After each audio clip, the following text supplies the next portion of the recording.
Assalamualaikum warahmatullahi wabarakatuh. Eh, Kenalkan, nama saya adalah Bayanul Aksioma Iman dengan NIM 2019 08030990. Saya mempresentasikan ide bisnis saya untuk ketentuan dari hasil ujian akhir semester agar mendapatkan nilai yang memuaskan. Dalam ide bisnis saya dalam menggunakan pitch deck ini, dengan judul analisis strategi pengembangan bisnis depot air minum isi ulang. Yang pertama adalah company proses deskripsi. Perusahaan saya berdiri itu dari tahun 2019 yang didirikan oleh Bapak Bayanullah Aksioma Iman beserta keluarga. Sejarah berdirinya perusahaan tersebut adalah untuk mengolah bahan bakar minum yang layak diminum dijual kepada konsumen. Isi dan misi depot air minum isi ulang saya adalah yang pertama, visi saya menjual air minum yang sesuai dengan standar kesehatan Republik Indonesia, mencapai target penjualan. Yang ketiga adalah membuka cabang. Misi saya adalah menjaga kualitas air minum, lakukan promosi dan pelayanan yang sebaik mungkin, mencari lokasi yang strategis. Untuk the problem next customer problem produk saya, pada responden saya pada tahun 2019 sampai 2022 ini, pelanggan itu sempat menanyakan tentang saya menanyakan kepada pelanggan tentang feedbacknya. Pelanggan itu menanyakan Maksudnya pelanggan itu menanyakan kepada saya customer problem produk. Yang pertama adalah dia menanyakan BPOM. Mas, apakah proses usaha Mas melalui proses sesuai standar yang berlaku? Nah, saya jawab, iya Mas, untuk standar berlakunya ini udah saya mulai diawasi oleh Badan Pengawas Obat dan Makanan. Lalu yang kedua, kualitas air tidak terjamin. Mas, maksudnya ini kan kualitas yang tidak terjamin ya. Mas, apakah Mas saat air depot itu diusi ulang, Mas selalu melakukan quality check atau quality control pada kualitas air tersebut? Lalu yang ketiga, customer ini menanyakan kembali, Mas, untuk airnya ini dari air yang jelas atau tidak? Nah, saya jawab, air yang jelas dari pegunungan asli. Yang keempat adalah kebersihan galon air dipertanyakan. Kebersihan air galon dipertanyakan itu maksudnya itu apakah setiap customer membeli air itu dibersihkan terlebih dahulu? Nah, saya jawab, iya Mas, ya, ini air dibersihkan terlebih dahulu sesuai standar yang berlaku, SOP. Lalu yang kelima, lokasi yang tidak strategis. Dulu pelanggan itu sempat di tahun 2020, dia menanyakan, Mas, ini lokasinya tidak strategis Mas, yang waktu karena saya mencari isi air ulang di dalam tersempit ini di dalam gang seperti itu. Nah, akhirnya dari saya diskusi dengan pihak keluarga untuk mengusulkan lokasinya yang lebih strategis di pinggir jalan seperti itu. Lalu untuk the problem net, solusi kualitas produk. Yang pertama kali adalah kinerja performansi. Nah, yang dimaksud kinerja performansi ini adalah yang pertama, air minum isi ulang ini merupakan minuman kesehatan yang memperlancar metabolisme dalam tubuh, yang dimana secara medis pada dasarnya tubuh manusia 60% terdiri dari air.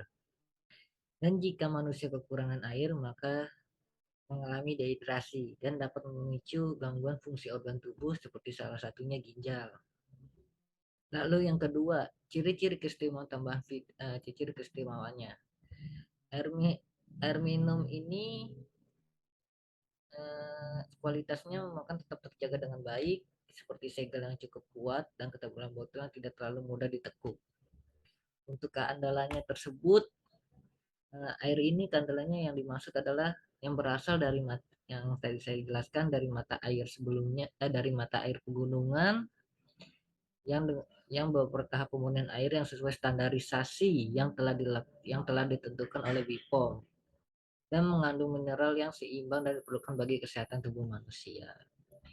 Daya tahan ini yang dimaksud adalah ketahanan air yang tidak berbau warna, tidak berasa, tetap bersih dan jernih, dan hal itu berlaku sesuai dengan cantuman tanggal kadaluarsa dari produk air minum depot isi ulang.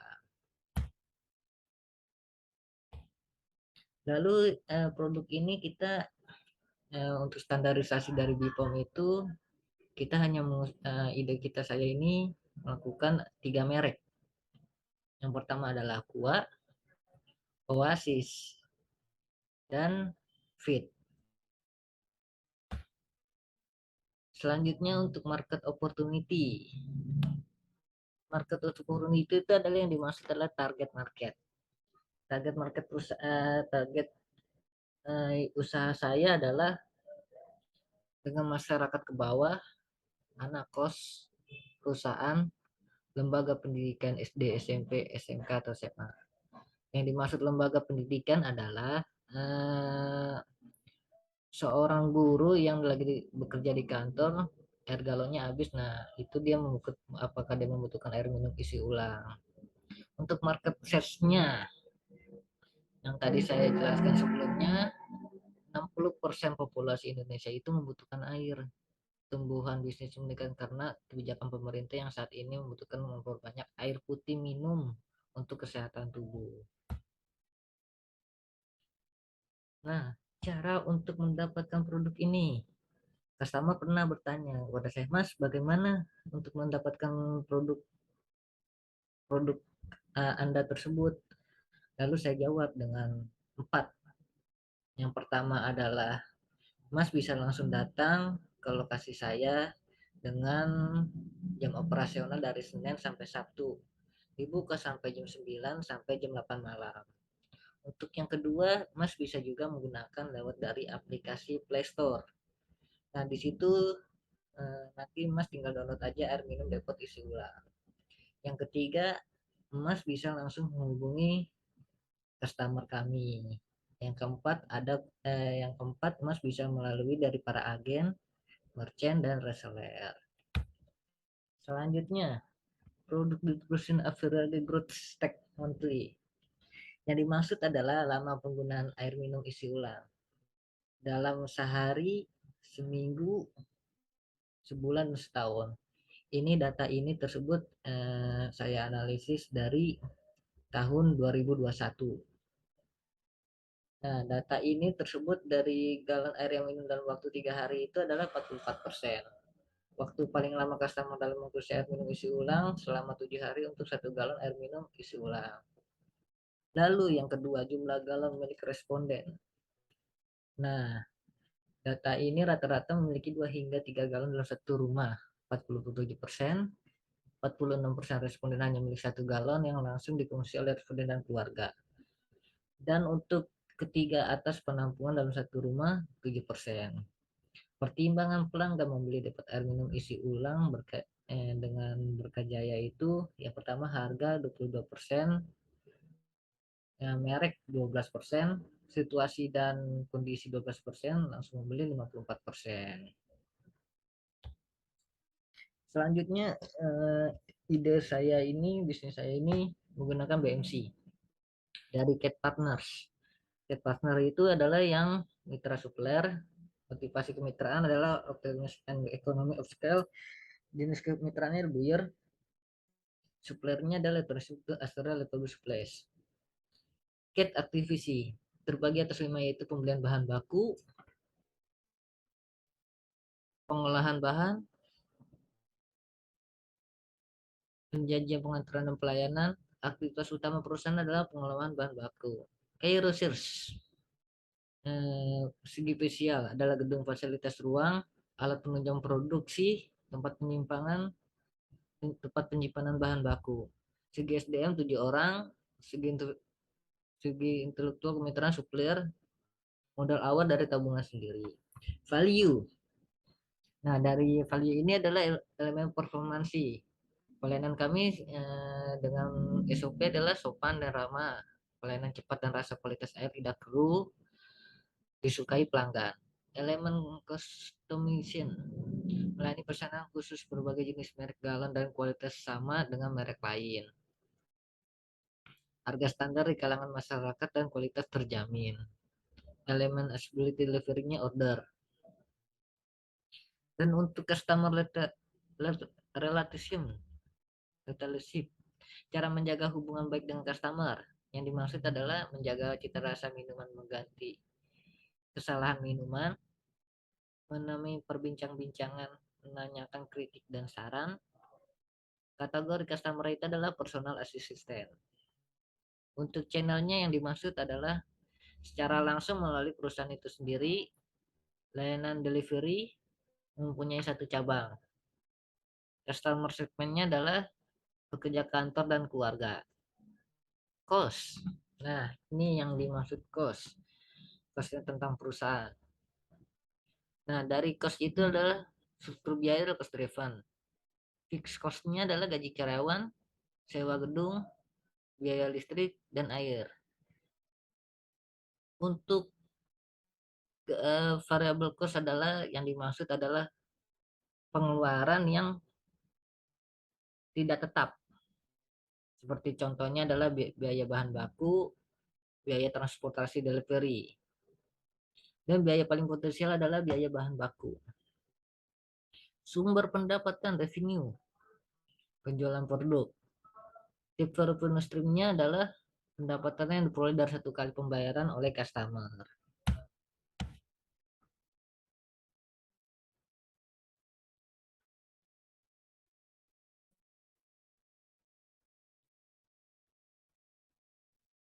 Nah, selanjutnya, Traction Social Impact Metode. Saya menggunakan dengan metode PES. Yang pertama adalah politik. Dari segi politik, yang dibangun oleh profesional adalah bahwa didirikan atau dibangun di suatu wilayah tertentu. AMS memenuhi ketentuan hukum dan peraturan yang berlaku di wilayah tersebut. Dari segi ekonomi, ternyata kehidupan masyarakat itu mempunyai baik dari sisi sosial, ekonomi, ataupun budaya. Yang ketiga adalah sosial. Nah, dari sosial itu dia semakinnya banyak sosial, dia semakin banyak ada keramaian, transportasi lancar, pun adanya juga adanya jalur komunikasi, adanya jaringan listrik dan sebagainya. Dia mengurangi pendapatan per kapita penduduk setempat seperti itu. Yang keempat adalah teknologi. Teknologi itu adalah yang penilaian meliputi penentuan lokasi pabrik, penentuan model bangunan proyek, pemilihan mesin, kendaraan, dan peralatan lainnya yang akan ditetapkan oleh layout pabrik serta pertentuan skala operasi atau kapasitas produk. Selanjutnya untuk finansial perusahaan. Dari saya ini mungkin modal sendiri ya. Problemnya itu dana, berapa jumlah dana sumber dana dalam membuka usaha, buat cabang dapat air isi ulang. Solusi yang dikeluarkan dapat membuka usaha dapat air minum ulang. Opportunity-nya adalah permintaan tinggi karena kebutuhan air minum semakin meningkat. Nah, di sini ada tabel-tabelnya dari mesin review 6000 GPD otomatis, mesin ozon, mesin filter, tangki 500 liter, tangki aluminium, kran, paralon plastik, truk aluminium, dryer, motor bekas bebek, modal kerja, pembelian galon, air, tisu, sabun, dan lain-lain. Ini modal pertamanya ya, untuk pembelian galon, air, tisu, sabun, dan lain-lain. Dan sewa tempat 2 cabang.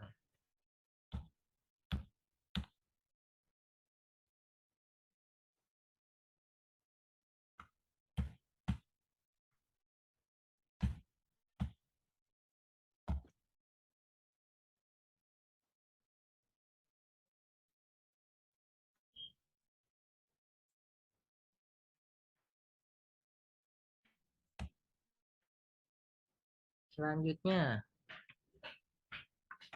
untuk finansial.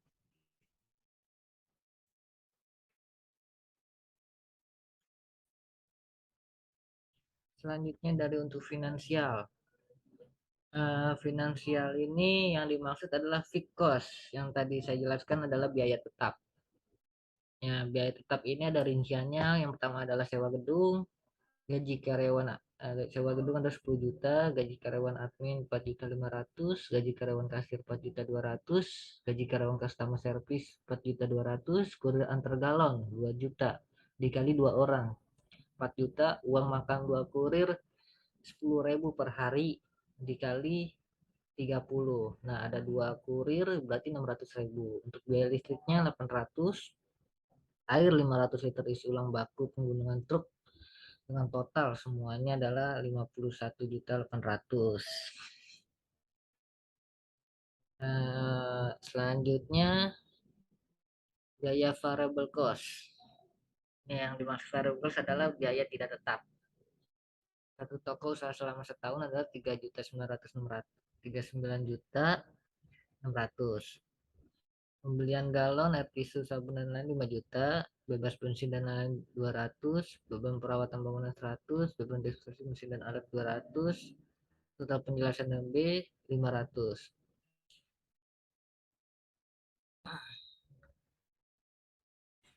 Selanjutnya ini pendapatan satu toko usaha selama setahun ya. Ini baru satu toko karena kan dibukanya itu 2 cabang gitu. Dan ini pendapatan itu yang tidak tetap seperti itu.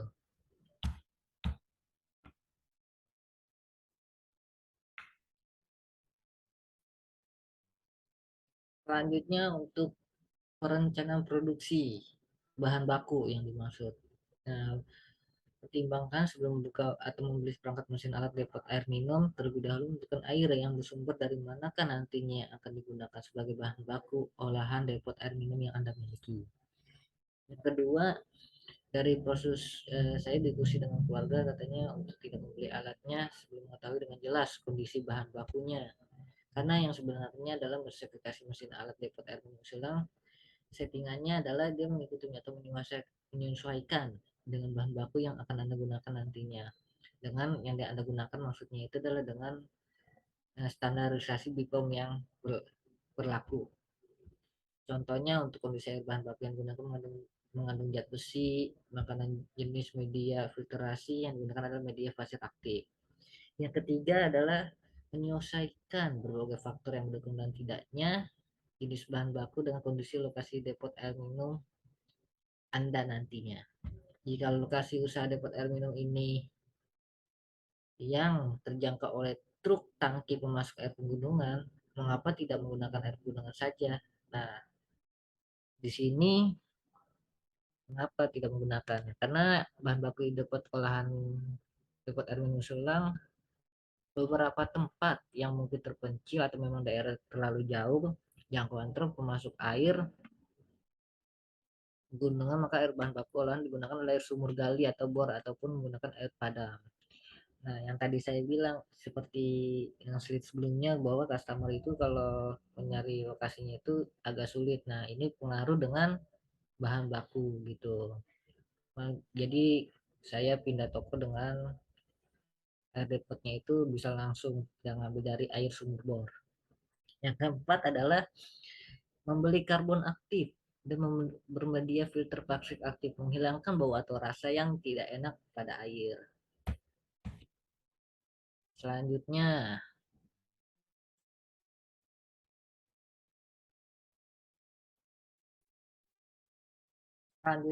untuk proses produksi dari awal sampai konsumen, dari pertama kali awal saya buka di tahun 2019 sampai 2022. Nah, di sini dari segi produksi fisik, kimia, dan biologi air, bahwa air tanah itu sudah tercemar dapat dikenali melalui pengamatan fisik dan kimia. Karena kenapa? Karena memiliki rasa tertentu. Jika air tanah tersebut adalah yang air tanah yang waktu kemarin itu saya akan mencoba dari quality check atau quality control ya, mencoba dari air tanah karena airnya itu tersebut terasa pahit dan pemicinya bisa berupa besi, aluminium, mangan, sulfat maupun kapur dalam jumlah yang besar. Lalu yang kedua, kekeruhan juga merupakan tanda bahwa air tanah terlalu tercemar oleh koloid biozat yang lekat seperti getah atau lem, lumpur tanah liat, dan berbagai mikroorganisme seperti plankton, plankton yang hijau itu maupun partikel lainnya yang menyebabkan air berupa menjadi keruh. Terus yang ketiga, ini yang paling berbahaya banget karena kenapa ya? Warna kekuningannya ini bisa tercemar dalam karminium dan materi organik. Jika airnya berwarna merah kekuningan, ini menandakan adanya cemaran besi. Sementara pengotor berupa lumpur dan memberi warna merah kecoklatan.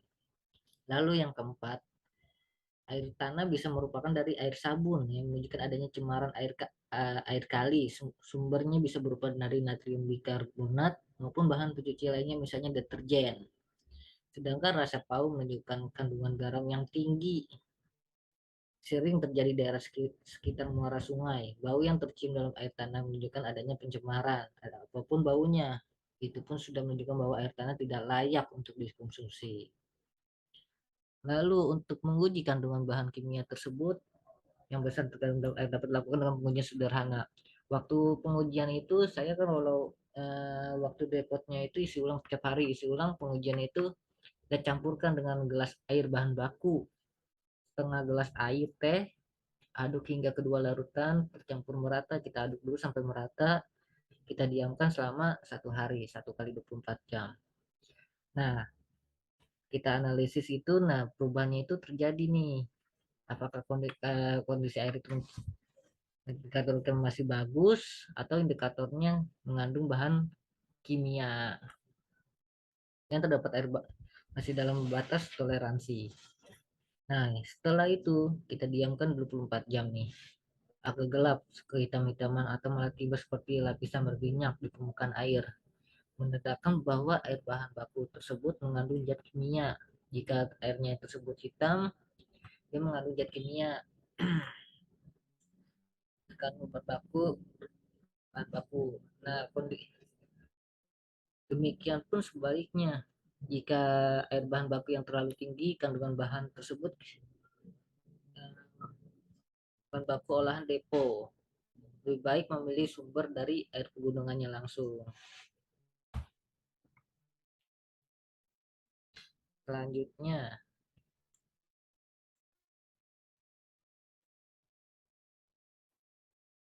nah, sedangkan prosesnya itu dari biologis yang kita tutup rapat dulu nih, ambil satu gelas air, bahan bakunya kita tutup dengan permukaan gelas.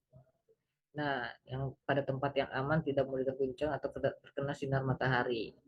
Kita diamkan selama 5 hari, kita amati kondisi airnya dari perubahan fisik yang kita lihat oleh mata, apakah air tersebut warnanya putih, hitam, hijau. Yang hitam itu yang tadi saya jelaskan sebelumnya bahwa air tersebut tidak layak dikonsumsi. Lalu yang mengandung, kalau jika air tersebut kurang baik, dia mengandung mikroorganisme atau bakteri berbahaya. Jika meskipun air tersebut selama 5 hari disimpan, terjadinya perubahan warna atau gumpulan pada air diperiksa menunjukkan semakin tinggi kadarnya mikroorganisme atau yang dikandungnya. Dari proses produksi air minum, menurut ketentuan dari pemerintah bahwa Mempredek RI nomor 651 MPP Cap 10 2004 tentang persyaratan teknis depot air minum dan perdagangan utang proses produksi air minum depot air minum isi ulang. Yang pertama adalah penampungan air baku dan syarat bak penampung. Air bakunya itu yang disebut adalah tangki. Tangkinya itu yang bersih, yang dibuat dari bahan tahan pangan, food grade, bebas dari bahan-bahan dan pencemaran air. Nah, yang khususnya digunakan untuk air minum yang mudah dibersihkan. Tangkinya itu dalam usaha depot yang mudah dibersihkan dari disinfektan dan diberi pengaman. Harus mempunyai manhole, terus pengisian dan pengeluaran air harus dengan melakukan keran, pakai keran, dan penutup yang baik, disimpan dengan aman dan dilindungi oleh kemungkinan kontaminasi.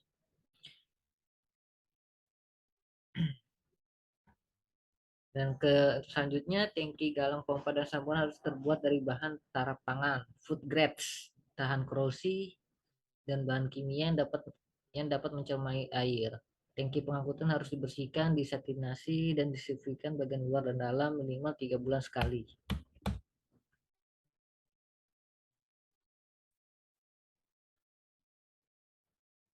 Dari proses perencanaan produksi, nah, penyaringan itu yang kita saring itu berasal dari pasir atau saringan yang lain yang sama. Saringan pasir itu yang kasar, bahan yang dipakai adalah betul-betul silica, CO minimal 80%. Saringan karboaktif yang berasal dari batu bara, batok kelapa, berfungsi sebagai penyerap bau, rasa, warna, sisa kur, dan bahan organik. Air terserap terhadap iodin atau I2 minimal 75%. Saringan filter yang berfungsi untuk saringan halus berukuran maksimal 10 mikron. Disinfeksi yang disinfeksi itu adalah semacam proses produksi air untuk membunuh kuman patogen menggunakan ozon berlangsung di dalam tangkinya tersebut dengan alat pencampur ozon minimal 0,1 ppm. Residen ozon setelah mencapai pengisian bersekitar antara 0,01 ppm. Tindakan ini menggunakan ozon dapat dilakukan dengan cara penyinaran ultraviolet dengan panjang global 254 nm atau kekuatan 253/70 E dengan istilah minimal 10.000 mW detik per cm. Dengan quality check pembersihannya air tersebut dengan pembilasan, pencucian, dan sterilisasi wadah. Dengan pembersihan air wadah dengan menggunakan ozon O3 aerozon yang mengandung ozon. Dan bila mana dilakukan pencucian, maka harus menggunakan berbagai jenis deterjen, taraf pangan food grade, air bersih dengan sekutu berkisar 60-85%, kemudian dibilas dengan air minum atau air produk secukupnya untuk menekan sisa-sisa deterjen yang digunakan untuk mencuci. Selanjutnya, pengisian menggunakan alat mesin serta dilakukan dengan tempat pengisian yang higienis. Nah, peralatannya ini yang dimaksud adalah yang tadi saya rincikan, bahwa untuk yang buka usaha depot air minum kita melakukan dengan stir tank. Penampungan air dapat menampung air sebanyak 3.000 liter, minimal 30.000 liter jika ingin usaha tersebut berjalan dengan kondisi penduduk yang ada. Lalu stainless water drum menggunakan pompa air yang terdetek dalam tabungan filter. Tabungan filter ini mempunyai 3 fungsi. Yang pertama adalah active sand, media filter yang menyaring partikel yang kasar dengan bahan dari pasir yang tadi saya jelaskan sebelumnya, dan fungsi yang sama. Kedua adalah tabung yang kedua, yang berfungsi untuk menghilangkan kekeruan dengan hasil yang maksimal dan efisien. Kekeruannya itu yang dimaksud adalah filter ini air-air yang keruh, seperti air yang kuning, kehitam-hitaman, dan bahkan bisa membunuh kuman-kuman. Dan yang keempat adalah untuk menyerap debu, rasa, warna, sisa klor, dan bahan organik. Dan mikrofilternya ini menggunakan diameter 10 mikron, 5 mikron, 1 mikron, dan 0, mikron dengan maksud untuk memenuhi persyaratan air minum dan BPOM yang berlaku standarnya. Flow meter yang mengalir ke dalam galon isi ulang digunakan untuk dispensi atau sterilisasi pada air yang telah diolah. Galon isi ulang menyimpan air minum di dalamnya menggunakan alat mesin serta dilakukan tempat pengisian yang higienis. Proses produksi air isi ulang konsumen adalah konsumen datang ke toko kami yang mengantarkan galon, lalu mengambil galon toko kami untuk menukarnya galon di tempat lokasi customer tisu galon, membayar biaya air isi ulang dengan ketentuan strategi bisnis kami dengan metode bisnis model kampas. Jam operasional kami dari Senin sampai Sabtu yang tadi saya bilang jam 9 sampai jam 8 malam. Lalu bisa customer itu melewat dari aplikasi yang tadi saya jelaskan. Ini adalah ide prototipe kami melakukan dari aplikasi mobile. pertama adalah jika dia mendownload dari aplikasi tersebut, dia ada tampilan seperti ini, splash screen, pemuatan halaman. Lalu kedua adalah tampilan login dan registrasi. Jika customer sudah mempunyai akun, tinggal login saja. Jika belum, dia masih mengisi dengan nama, email, dengan password. Nanti untuk kode verifikasinya dia masuk lewat email. Lalu setelah dia udah masuk ke login tampilan tersebut, dia ke tampilan menu utama. Menu utama ini ada background dengan desainnya itu sebut dari aplikasi prototipe kami, ada jam, order. Ordernya di sini ada inputan, di sini inputan, lalu dengan 3 merek yang tadi saya jelaskan sebelumnya. Selanjutnya, untuk tampilan akun, jika pelanggan sudah membeli, udah milih klik dengan 3 merek. Nah, di sini akan dari aplikasi customer itu dia muncul dengan pesanan order sedang diantar. Dengan ada Google Maps-nya itu, customer bisa melihat bahwa galon tersebut lagi diantar, titik lokasi customernya ada di sini yang saya tanda tangan. Seperti itu. Jika sudah, nanti proses telah diantar. Dari sistem internal, toko kami bisa prototipe kami dari website, login, lalu kedua tampilan dashboard admin, yang ketiga adalah pengantar pesanan yang menambah identitas pengantar yang hanya bisa dilakukan oleh admin. Kesimpulannya bahwa aplikasi tersebut, jika ingin mengisi ulang galon tanpa melalui tahap-tahap yang menyulitkan user itu sendiri. Yang kedua, user lebih mudah dengan waktu yang sibuk bisa mengetahui dan memilih stok tersedia merek air mineral yang diinginkan. Yang ketiga, aplikasi galon menggalon memudahkan user dalam hal isi ulang air galon dengan cepat, dikirim tempat tujuan yang akurat, serta mendapatkan bantuan tambahan seperti dibantu memasang galon, serta jaminan air yang bersih yang layak untuk dikonsumsi. Yang keempat, membuat aplikasi isi galon ini menggunakan bisa digunakan oleh segala kalangan umur. Kalangan umur itu yang dimaksud adalah dari anak SD. Kalau anak-anak yang umur 3 tahun, 2 tahun masih belum boleh lah. Seperti itu. Kesimpulan rencana usaha tidak berbasis digital. Customer anak kos itu bingung untuk mencari toko galon dikarenakan dia baru. Kedua, merantau di tempat yang baru. Customer kesulitan nih mengetahui toko tersebut tutup atau buka, sehingga customer bisa mencari toko galon di tempat lain. Yang ketiga, customer menunggu lama dengan antrian di toko galon. Jadi kalau dia membeli dari aplikasi tanpa aplikasi, maksudnya masih tidak berbasis digital ya. Jika anak kos itu bingung, nah, dia punya galon dari pindahan, nah galon tersebut di mana ya tempat galon yang buka, gitu. Dia mencari-cari istilah kata menanya-nanya ke warga atau gimana. Terus yang kedua, kita datang jauh-jauh ternyata toko tersebut tutup, seperti itu. Yang ketiga, dia tidak menunggu antrian dengan antrian yang lama, seperti itu. Nah, ini tim kami, ya, saya pribadi Bayan Ulo Aksio Maiman sebagai admin, kasir sebagai Lia, Widya Stuti, customer service TV, kurirnya adalah Ali dan kurir dan Ridwan. Nah, ini kalau sini ada customer service kami, email kami. Selanjutnya kami ingin menampilkan iklan ya. Iklan kami seperti ini.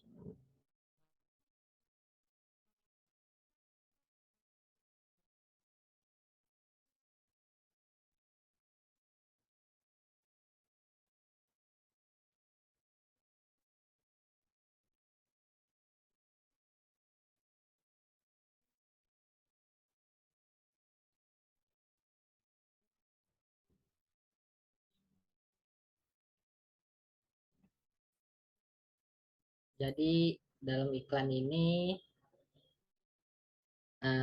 kita kumpulkan 10 kupon dan dapat isi ulang, gratis satu isi ulang, dan dan hadiah-hadiah yang menarik, seperti itu. Demikian presentasi saya untuk menyelesaikan ujian akhir semester. Kurang lebihnya mohon maaf. Saya tutup presentasi saya. Assalamualaikum warahmatullahi wabarakatuh.